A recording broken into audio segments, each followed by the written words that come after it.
Hey everybody, we're live as we can be. Woke up this morning not feeling great. Some kind of virus. I don't have much of a cough. It's not like a sneezy thing, but definitely like feverish, achy, not feeling great. So that Vikings game is not exactly what I needed. I've already had 2 doses of Dayquil today. Let's get to it. I can't believe this game. 12-7 win in which the Vikings outgained Jacksonville 402 to 143. 402 to 143. And actually the turnovers wind up even. Vikings gave them the first 3, then took the last 3 away. Mac Jones giving it back with a fumble and 2 interceptions. I believe all of those in the fourth quarter. It wasn't over, though, until the very end. Even though the Vikings had the ball for over 42 minutes. They flashed a graphic that said that was the longest any team has had the ball in a game this entire season. And the Vikings still barely won 12-7. I don't know how we frame this other than a ugly win is a lot better than an ugly loss. That's all you can really say about that game. That's all you can really say about the result. The positives, the defense was great. They gave Jacksonville like 143 yards, made 3 huge plays in the fourth quarter to keep them out of the end zone to preserve the win. John Parker Romo, a little dicey on the go-ahead field goal, but 4 for 4. Guy they bring in for the injured Will Reichard goes 4 for 4 on field goals. That's all of their points. It got to a point where you preferred when Sam Darnold would either throw an incompletion or hand off on 3rd and long in the red zone because they had botched so many plays. They ran like 1 million plays in Jacksonville territory, over 40 plays, if I'm not mistaken, inside Jacksonville territory. Couldn't score a touchdown, largely because Darnold made some hideous throws. Mistakes in terms of who's open, who's not open, trying to fit balls into coverage, trying to go to Justin Jefferson on all 3 interceptions, I believe. Somebody else has to be open in those cases, right? Like TJ Hawkinson was open in some of those cases. I would think Jordan Addison was open in some of those cases. I know Justin Jefferson is your guy. You can't keep forcing it to him when it's going to lead to turnover after turnover after turnover, but they get it together just in time, right? They're down 7-3 at halftime, get it to 7-6 early in the second half, take the lead at 9-7, get 1 more field goal, but it's not over until the 3rd Mac Jones turnover of the fourth quarter. It's not over, as I like to say, until Andrew Bynum makes fun of an Australian breakdancer. Extra man comes from Minnesota. Jones launches end zone. Closest man is a Viking. It is picked up by Bynum. Cameron Bynum trying to seal another game. And he comes up with another takeaway. That's amazing. He's doing the ray gun. He's doing ray gun right there, making fun of the Australian breakdancer. Just doing his thing, having his way, just doing his thing, just having a good time, doing his thing. So great for Cam Bynum. Great interception by Byron Murphy earlier in the game, although they gave it right back. Nice play by Harrison Phillips to fall on a fumble. They get it done 12-7. So here's the thing. I think we learned a lot about the defense in this game, right? The defense against a bad Jacksonville offense, by the way. Wow. Even, Trevor Lawrence didn't play. He's been bad this year. You thought maybe Mac Jones would give them a boost. He did early. He got him a touchdown right away. It looked like they might be able to move the ball on the Vikings, but outside of that first drive, they did nothing. So Vikings defense carries the day. That's the good news, plus the resumption of flawless kicking. Yeah, I know, like I said, Romo barely got that one inside the red uprights for the go-ahead field goal, but he did make 4 of 4. You sign a guy off the street to replace your excellent rookie kicker. You have a new snapper, too, by the way. Ryan Wright had to pull one of those snaps in. I think the second field goal, he had to pull that in and get it down for Romo. You go 4 for 4. If that's how you win the game, you got to give a game ball to John Parker Romo. The defense was great. The kicking game was great. My concern, why I tweeted, this is where the Vikings Super Bowl hopes went to die. 3 Sam Darnold interceptions. You cannot have that level of misplay. You cannot have those mistakes down there in the red zone. You cannot have those mistakes if you intend to beat better teams later in the season. That to me is the biggest concern, right? Like maybe we can say this is a one-off, but it's kind of been trending this way. He had 3 turnovers last week too, so that's 6 turnovers in the last 2 games. Yeah, they survived.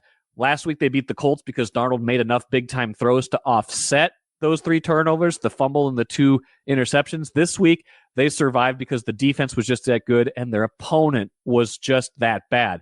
It is not always going to be that easy. It's not always going to be that possible to beat a team. You're going to need your quarterback to make more plays, to make more throws than that. So 7-2.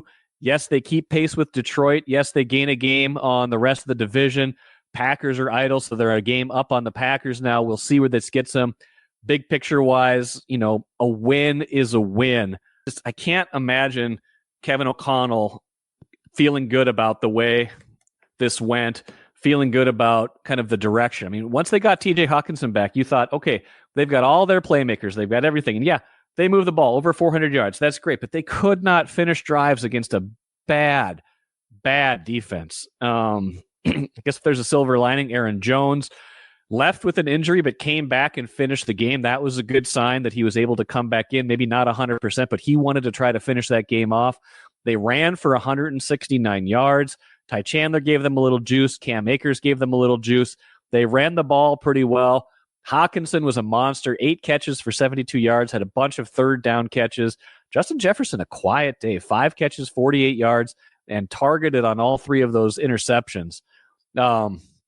Jordan Addison, 2 catches for 25 yards. Josh Oliver continues to excel. 4 catches, 52 yards. So they really got the tight ends involved. 12 catches for 124 yards from Hawkinson and Oliver.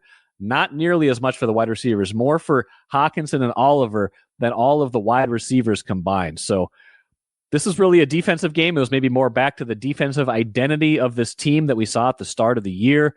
We weren't expecting a ton out of Sam Darnold. They only gave up 140 some yards. They only gave up 7 points.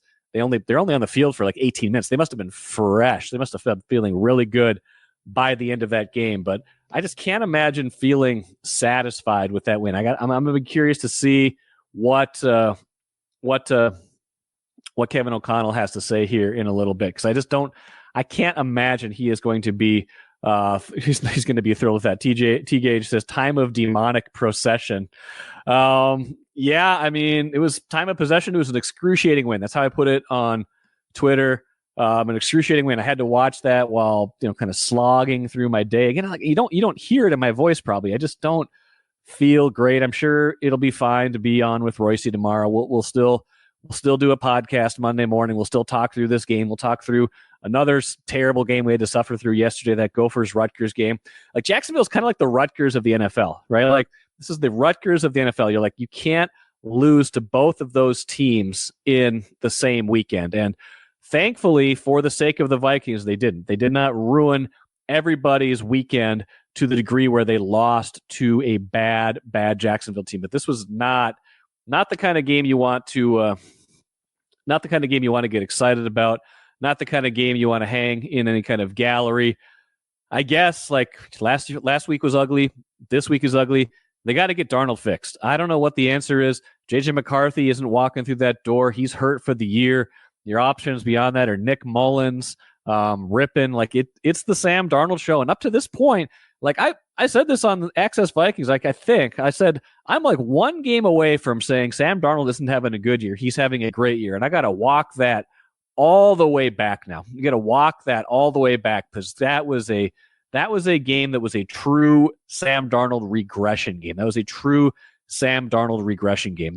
We have not seen him look so lost as he did today. Yeah, even though he put up decent passing numbers in terms of yards, completion percentage, just can't have those throws. That's concerning. That worries me for them going forward, because yeah, after you play Tennessee next week, you get the Bears not too long after that. You get the Cardinals, the Falcons. Like you don't have like a ton of great teams on your schedule, but eventually you're going to have to play the Lions again. You have to play the Seahawks. You're going to play the Packers again. Much better teams where the precision is going to have to be there, where you're not going to be allowed not going to be afforded these lapses. So that's what I'm concerned about. I saw a serious decrease in their football acumen in terms of their quarterbacking today. That can't continue. So that worries me. That worries me if I'm the Vikings, because there's no other way to go. You have to hope that Sam Darnold can just flush that one out, wash it away, feel like he's going to get better in subsequent games. But you're not going to face Mac Jones every day. You're not going to face Joe Flacco every day, although next week you might not be facing a great quarterback in Tennessee. Like, they're catching some bad teams at a good time, because I don't think they're at the top of their game right now. But an ugly win is an ugly win, way better than an ugly loss. Like, this would have been a backbreaker. You lose this game to a bad Jacksonville team where you've outplayed them in every phase, and then you give up a late touchdown. That would have been a backbreaker. But they get it done. Jacksonville commits a silly personal foul penalty to ice it at the very end. I mean, it probably would have been fine, but Jacksonville probably would have got like a chance at a Hail Mary at the very end if the Vikings had to punt. But a bad personal foul penalty just lets the Vikings kneel it twice and get out of there with the win. Plenty of teachable moments for KFC in this one. Can I say KFC? KOC. Maybe I got to end this right now. The NyQuil's starting to wear off. Thanks, guys, for listening. We'll talk to you again next week.